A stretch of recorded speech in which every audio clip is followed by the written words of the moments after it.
Okay. अच्छा, अभी तुम लोगों की क्लास है?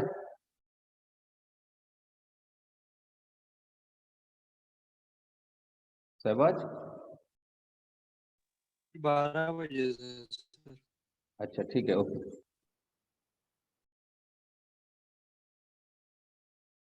ओके, सो बेसिकली यही हमारा डबल फेज रोटर होता है, ठीक है। तो क्यों हम इस मोटर को डिजाइन करते हैं, मैं और एक बार बता देता हूँ। जैसे कि हमने स्लिप रिंग इंडक्शन मोटर में देखा है कि स्लिप रिंग इंडक्शन मोटर में हम स्टार्टिंग करंट को हाई रेजिस्टेंस के थ्रू पास करवाते हैं, ठीक है। वहां पर एक रियोस्टेट हम कनेक्ट करते हैं क्योंकि हाई स्टार्टिंग टॉर्क अचीव करने के लिए, ठीक है। वैसे ही पूरल केज में तो ऐसा रेजिस्टेंस ऐड करना पॉसिबल नहीं होता है, तो इसलिए इसका रोटर का जो डिजाइन होता है कुछ इस तरह से इसका डिजाइन करते हैं। इसमें दो तरह की वाइंडिंग रखा जाता है, एक को कहते हैं अपर वाइंडिंग, एक को कहते हैं लोअर वाइंडिंग। तो हमें इस उद्देश्य यही होता है कि स्टार्टिंग जो करंट है, हम ज्यादा से ज्यादा स्टार्टिंग करंट को हाई रेजिस्टेंस के पास, थ्रू हाई रेजिस्टेंस पाथ हम उसको पास करवाते हैं। क्यों? क्योंकि हमें इससे हाई स्टार्टिंग टॉर्क मिलता है, ठीक है। लेकिन मोटर एक बार हाई स्टार्टिंग टॉर्क के साथ अगर स्टार्ट हो जाएगा तब इस रेजिस्टेंस का हमें जरूरत नहीं पड़ता है। तब अगर उस रेजिस्टेंस को हम काट आउट नहीं करते तो पावर लॉस बहुत ज्यादा होता है। उसके वजह से क्या होता है, एफिशिएंसी या फिर स्पीड रेगुलेशन बहुत पुअर हो जाता है। तो जब motor 80% speed, full load speed 80% of full load speed motor जब चला जाता है तब इस रेजिस्टेंस का और हमें जरूरत नहीं पड़ती, ठीक है। क्योंकि हमें स्टार्टिंग टॉर्क, इस रेजिस्टेंस का मकसद यही है स्टार्टिंग टॉर्क को हाई करने के लिए, तो ये तो हमें मिल गया। अब इस रेजिस्टेंस का कोई मकसद नहीं है तो हम रेजिस्टेंस को कट आउट कर देते हैं स्लिप रिंग मोटर में। वैसे ही इस मोटर में, इस टाइप का जो मोटर होता है, हम स्टार्टिंग करंट को हाई रेजिस्टेंस पाथ के फ्लो करवाता है, हाई स्टार्टिंग टॉर्क। इससे क्या होता है, हमें हाई स्टार्टिंग टॉर्क मिलता है। लेकिन मोटर जब एक्सीलरेट हो जाता है, जब घूमना स्टार्ट कर देते हैं, या फिर मोटर जब फुल लोड स्पीड के बराबर स्पीड उसका पहुंच जाते हैं, तब इस रेजिस्टेंस का और जरूरत नहीं पड़ता, ठीक है। तब हमें क्या करना होता है, करंट को, ज्यादा से ज्यादा करंट को हम इनर वाइंडिंग थ्रू पास करवाते हैं, ठीक है, क्योंकि ये क्यों होता है, क्योंकि अंडर रनिंग कंडीशन में इनर वाइंडिंग का जो जो हमारा जो नेट इम्पीडेंस होता है आउटर से बहुत कम होता है। इसलिए क्या होता है कि inner winding allowing it to carry a large portion of total current. So total current का एक मैक्सिमम पोर्शन इनर वाइंडिंग से ही पास होता है। सो बेसिकली ये हमारा डबल केज रोटर का double cage squirrel cage motor का एक वर्किंग प्रिंसिपल है। अब बताओ यहाँ तक समझने में किसी को कोई दिक्कत है या प्रॉब्लम है?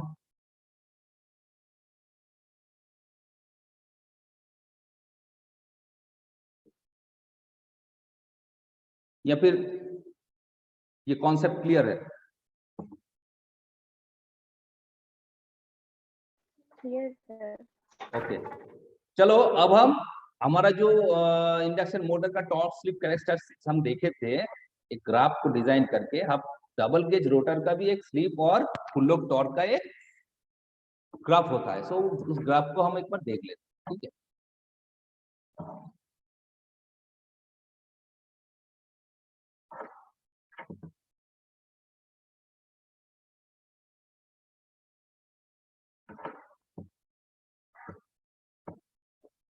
तो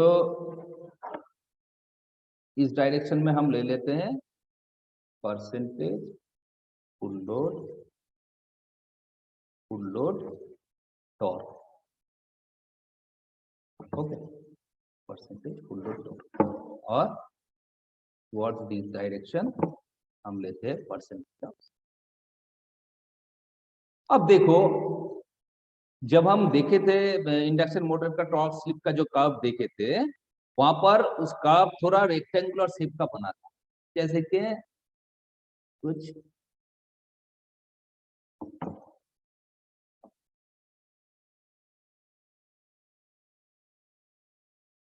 इस टाइप का हमने कर्व देखे थे, ठीक है। तो ये बेसिकली हमारा जीरो स्लिप है, यहाँ पर 100% मान लो कि स्लिप, ठीक है।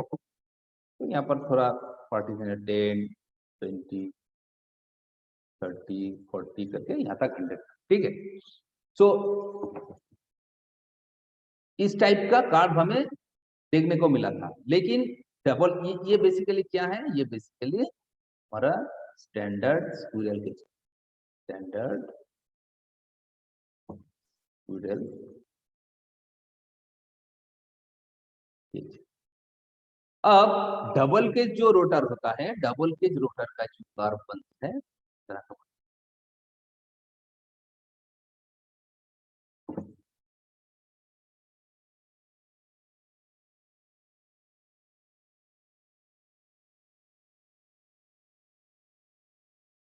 तो जिस तरह का बनता है, ठीक है।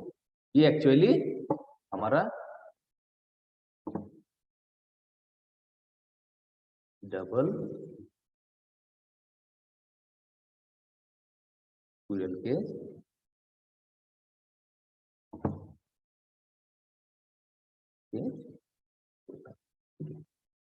Double squirrel cage rotor. तो ये ग्राफ को, ये थोड़ा स्ट्रेट लाइन होगा, हाँ, ये थोड़ा स्ट्रेट लाइन होगा। तो ये एक्चुअली जो स्क्विरल के स्टैंडर्ड स्क्विरल के इंडक्शन मोटर है और डबल का स्क्विरल के इंडक्शन मोटर का शॉक स्लिप जो कैरेक्टरिस्टिक होता है उसका एक ही ग्राफ में हमने दिखाया, ठीक है। ये ग्राफ को याद रखना, शायद एग्जाम में आ सकता है, जब आएगा ये ड्रॉ करना, ठीक है। तो basically this type of motor is classed as high torque and low starting current. So it is classed as a high torque and low starting current motor, ठीक है।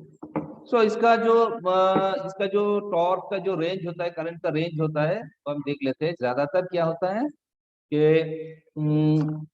The starting torque of this motor, so the starting torque of this motor range from 200 to 250% of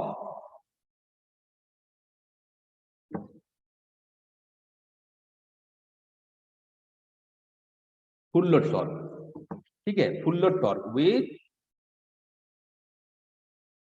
with starting current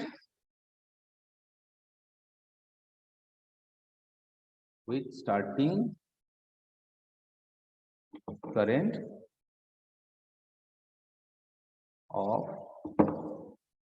4 to 6 times of full load value.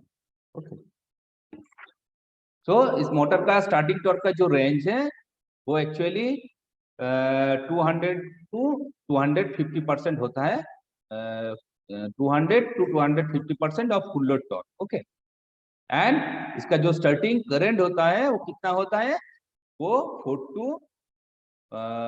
to 6 times of full load value, full load line current. ठीक है, so यही इसका range होता है.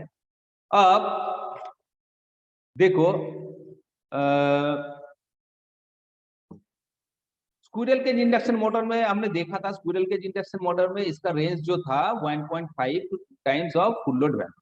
ठीक है, जो torque का वैल्यू था, एंड स्टार्टिंग करंट का जो वैल्यू था हमने देखा था 5 to 9 टाइम्स, 5 to 9 टाइम्स. तो यहाँ पर देखो टॉर्क भी, स्टार्टिंग टॉर्क भी थोड़ा हाई हो रहा है, and starting current comparison to normal या फिर स्टैंडर्ड स्क्विरल केज मोटर, ये भी स्टार्टिंग टॉर्क हाई हो रहा है एंड स्टार्टिंग करंट जो है ये हमारा लो हो रहा है. सौरभ कुमार,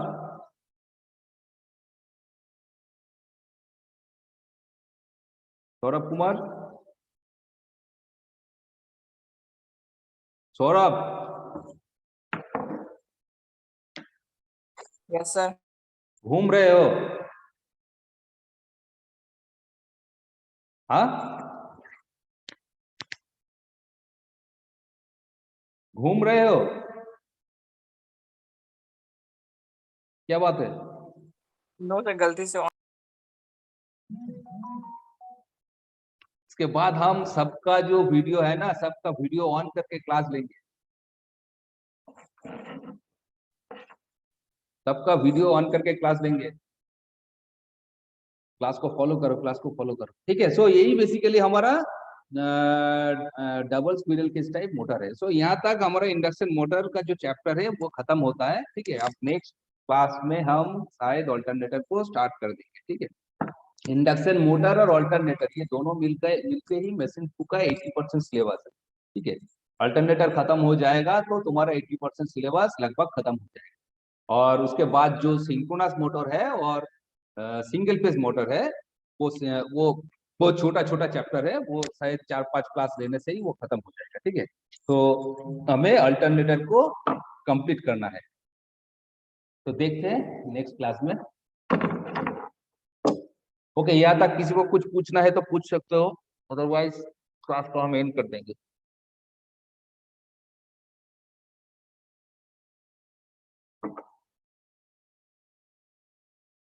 किसी को कुछ पूछना है? No, sir. Okay. Okay, so I am ending my class, and thank you. Thank you, sir.